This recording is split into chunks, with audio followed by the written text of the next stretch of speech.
Jonathan Kuminga is not playing. Why isn't Kuminga in the rotation?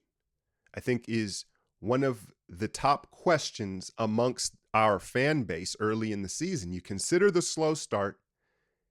One of the players that I think everybody was most excited to see year two be a part of the rotation, and he's having a hard time even getting on the floor, right? Now, let me preference this take by saying, yes, this is going to be speculative, like pretty much all YouTube NBA takes are, right? So I understand that. But if you follow me long enough, you'd come to realize that a lot of my takes usually have some validity and even come to fruition. So with that being said, why isn't Jonathan Kuminga in the rotation? I read a book 10 years ago called The L Factor. I can't remember the author's name. I gotta Google that. I'll put that on the screen for you. The L Factor. Well, what is that? Likability. And the premise is basically how important your likability is in all walks of life, right? And it doesn't really matter your profession. I think we've all experienced this. At your job, there's someone who ain't the greatest at what they do, right? But because everybody likes them, they're so likable, they kind of get a pass. It's all right. Like, hey, I like Phil. You know what I mean? He don't really do his job that well, but hey, we all like Phil, right? It's just a part of life, and it goes underestimated, right? And so I understand professional sports win at all costs, win. I think we lose sight of that. There's a likability factor when it comes to this type of stuff. So when was it? About the end of last season, headed into the playoffs, point forward, Andre. Oh, hold on. Let me take a step back before that. First, it comes out that Kuminga was late to a few practices, right? The team had to, I don't want to say the word punish, but they had to discipline Jonathan Kuminga, right? He was late to some practices. Then Andre's podcast comes out, Point Forward, and he's talking about it a little bit, and he's, giving us inside stuff. And if you read between the lines, people started to kind of get the idea like, hey, Kuminga, does he have a little attitude problem, a little bit of a maturity issue, right? And myself, covering every game, every breakdown, I was kind of blind to it, honestly, because I was so excited about his potential. I had blinders on.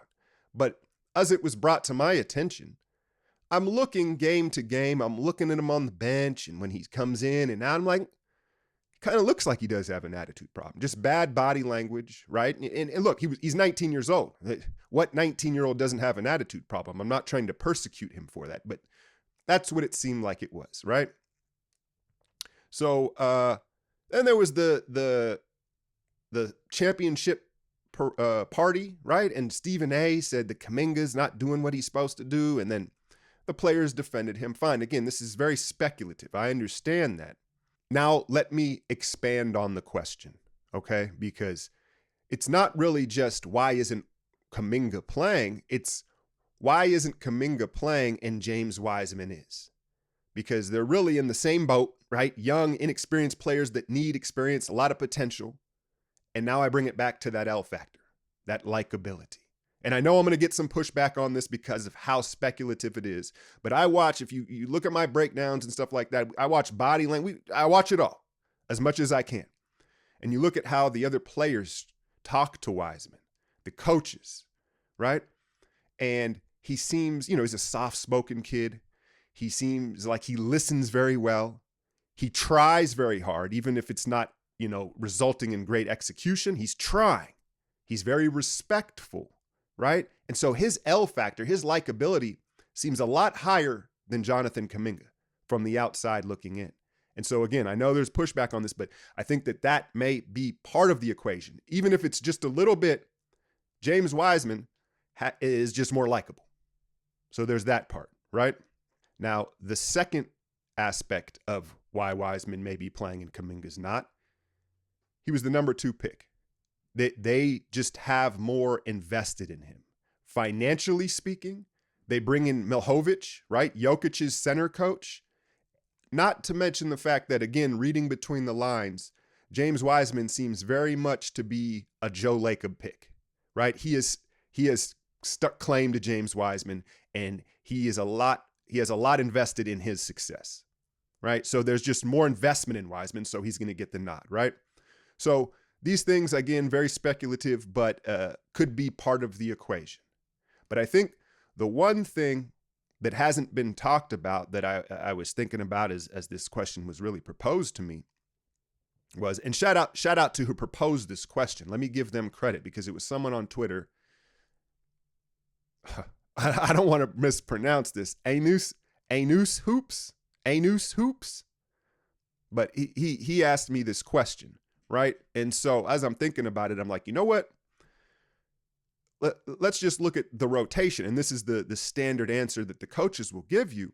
But we signed JaMychal Green, right? Veteran, good move, right? Everybody, I know people are kind of waiting on him to perform more. I think he's been all right, and he'll be better. They get JaMychal Green. And if you recall, Kerr gave him a call, and I believe Steph and or Draymond gave him a call. They little recruitment calls for these veterans, right? You don't think he wasn't promised 15 or 20 minutes a game? I'm almost positive he was like he was guaranteed minutes in the same role as Otto Porter, GP2. Like, hey, look what those guys did with us, and then they went and got paid, right? And you saw DiVincenzo the same thing. So JaMychal and DiVincenzo, not that they wouldn't play anyway, but JaMychal was promised minutes out the gate, right? So that's that 4 spot, the backup 4 spot. And then now Klay Thompson, at this point in his career, he's playing some time at the 4 in the front court, right? And that's not even to mention Moses Moody. And so all of a sudden, Jonathan Kuminga is the odd man out. So those are, I think, the different elements of perhaps why Jonathan Kuminga is not playing. And that's not even going into his game and fit.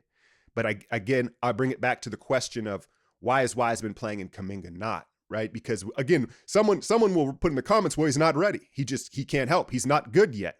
Fine, but you would say the same thing about Wiseman, right? And so that's what the question in all these speculative reasons that I'm coming up with here, right? And then my guy, Musab, I think he made a very valid point on my Patreon the other day. He said, I've come to the conclusion that we cannot develop both Kuminga and Wiseman at the same time while contending. Basically saying we're going to have to choose. We're going to have to choose one of these guys to develop in this rotation. Now, it seems pretty obvious who the organization is favoring right now. And I just told you a bunch of different reasons possibly why.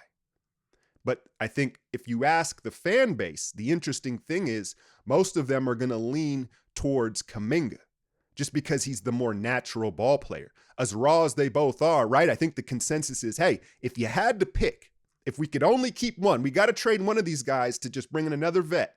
Who are you going to keep? Maybe I'm wrong. Leave your answer in the comments, but it feels to me like the fan base is still higher on Kuminga, even though he's out of the rotation. I don't know the answer. At one time, I think it would have been a no-brainer. I think it would have been a no-brainer. Hey, Kuminga, not only is he more talented, he's just, again, a more natural basketball player, and he's shown more last year. Well, Wise didn't play last year. However, I think when you look at the ingredients, the pot of gumbo that makes a player, right? It's not just raw talent, you know? And I think behind the scenes, perhaps part of this also is for the Warriors is Wiseman maybe has more intangibles that they like moving forward as far as his trajectory. Listens, works hard, shows up on time, agreeable, right? The likability, there's just different elements. So while Kuminga is a sexier player, right? He's just flashier and he pops off the screen more. Again, does he have the intangibles that Wiseman maybe is showing them day to day behind the scenes? I don't know, y'all. So let me know. And some, maybe we don't have to choose. Again, maybe due to injury or however they're bringing him along slow. The other, I guess, scenario that I failed to mention is, maybe they're just giving him some tough love. In the attitude and stuff that people are speculating on, it is true. And they're like, hey, man, we got to tighten you up. Like we're going to make you hungry. We're going to get him foaming at the mouth and get him dialed in, and then they can both be somehow part of the rotation. And by January, February, this won't even be a conversation. I'm not saying that is not possible, but I think that there is also, it could go the other way, and they could be putting one of these guys on the block to get to where they need to be, especially the way they look right now. So I want y'all's opinion in the comments. If you had to choose, one of them has to go for an asset, who are you taking? Hit that like, share, and subscribe. I'm out, y'all.